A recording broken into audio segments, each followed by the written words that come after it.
বিসমিল্লাহির রহমানির রহিম। আসসালামু আলাইকুম। তস্করাস কিচেন থেকে আপনাদের জন্য আরেকটা রেসিপি নিয়ে এসেছি। আজকে আপনাদের সাথে আমি সোনালী মুরগির একটা রেসিপি শেয়ার করব। এই সোনালী মুরগিটা আমি রান্না করব ছোটো দেশি আলু দিয়ে। এখন পরিমাণ মতো ডেকচিতে তেল গরম করে নিয়েছি। একদম সহজভাবে আমি সোনালী মুরগি রান্নাটা আপনাদের সাথে শেয়ার করছি। এখন আমি পরিমাণ মতো পেঁয়াজ কুচি দিয়ে দিচ্ছি।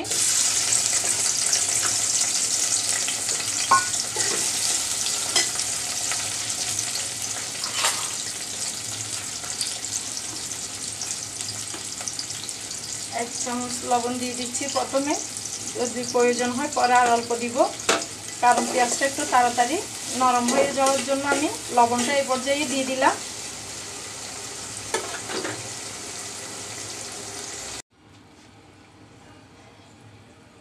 এবার দিচ্ছি আমি 2 চামচ পেঁয়াজ বাটা,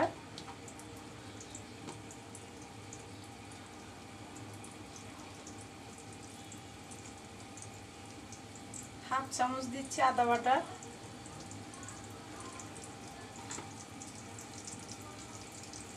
আর হাফ চামচ দিচ্ছি রসুন বাটা। এবার মশলাগুলো একটু কষিয়ে নিব। আদা রসুন পেঁয়াজের কাঁচা গন্ধটা চলে যাওয়া পর্যন্ত আমি একটু কষিয়ে নিচ্ছি।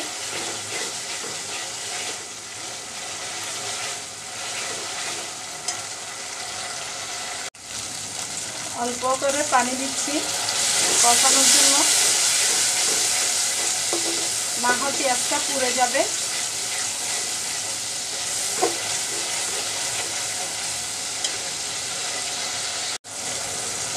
আদা রসুন পেঁয়াজ কষানো হয়ে গেছে। এবার দিচ্ছি আমি বাকি মশলাগুলো, শুকনো মশলা। তার মধ্যে দিচ্ছি আমি 2 চামচ রাঁধুনি মাংসের মশলা, যেটা আমি খাই মাংসতে।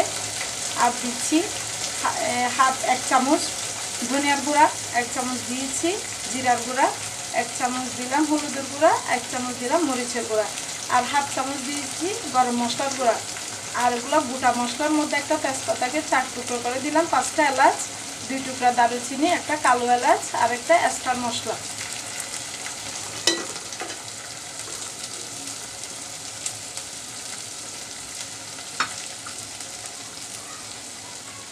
অল্প করে পানি দিয়ে কষিয়ে নিব।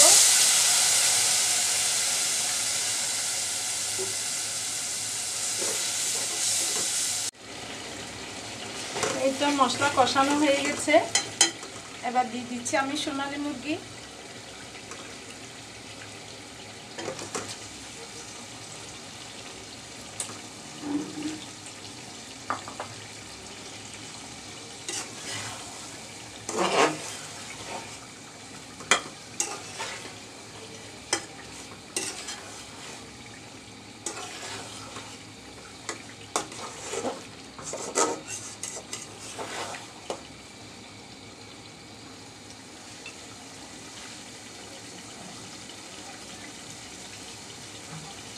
পাঁচ মিনিট একটু অল্প আছে।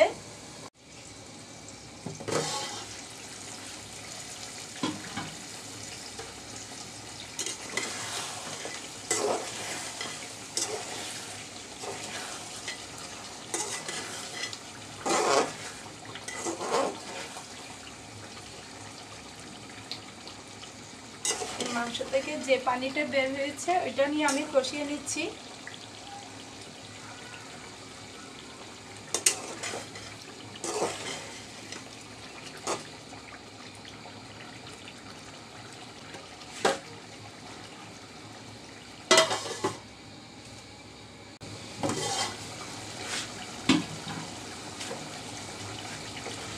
এবার দিচ্ছি আমি ফ্রোজেন করে রেখেছিলাম টমেটো, ওখান থেকে আমি 2 চামচ টমেটো দিয়ে দিচ্ছি। আমি ছোট ছোট টুকরো করে রেখেছিলাম, এটা ভিডিও দিয়েছি।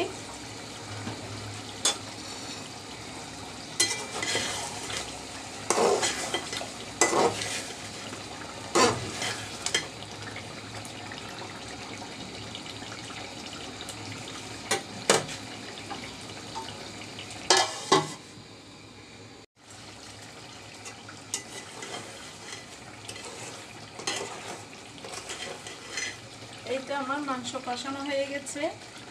এবার দিচ্ছি ছোটো দেশি আলু, এগুলাকে আমি সিদ্ধ করে রেখেছিলাম। এভাবে একটা টিপি দিচ্ছি, ভিতরে মশলা ঝুল ঢুকবে, হাত দিয়ে একটু চেপে দিলে হয়ে যায়।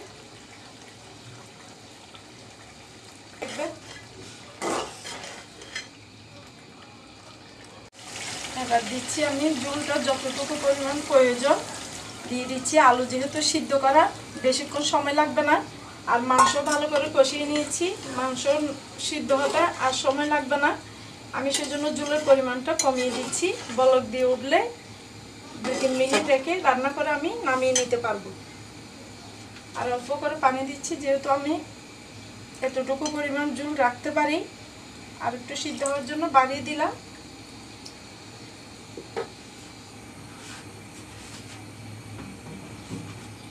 আমি প্রথমে একটু লবণ কম দিয়েছি, এখন আর একটু পরিমাণ মতো লবণ দিয়ে দিচ্ছি।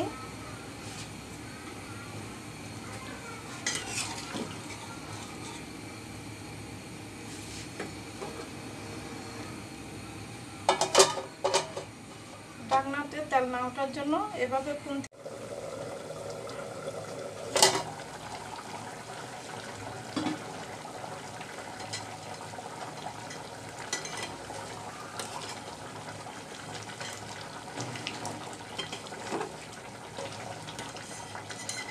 ধনিয়া পাতা দিয়ে নামিয়ে নিচ্ছি।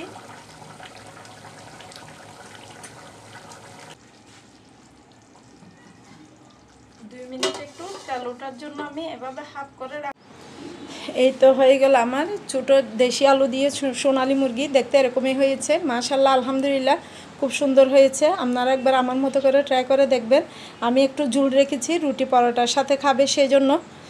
আমার এই রেসিপিটা আপনাদের ভালো লেগে থাকলে আমার রেসিপিটাকে একটা লাইক দিবেন, কমেন্ট ও শেয়ার করে দেবেন, যেন সবার কাছে পৌঁছে যায়। আপনাদের সবার সহযোগিতা কামনা করছি। আজ এই পর্যন্ত, আল্লাহ হাফেজ, আসসালামু আলাইকুম।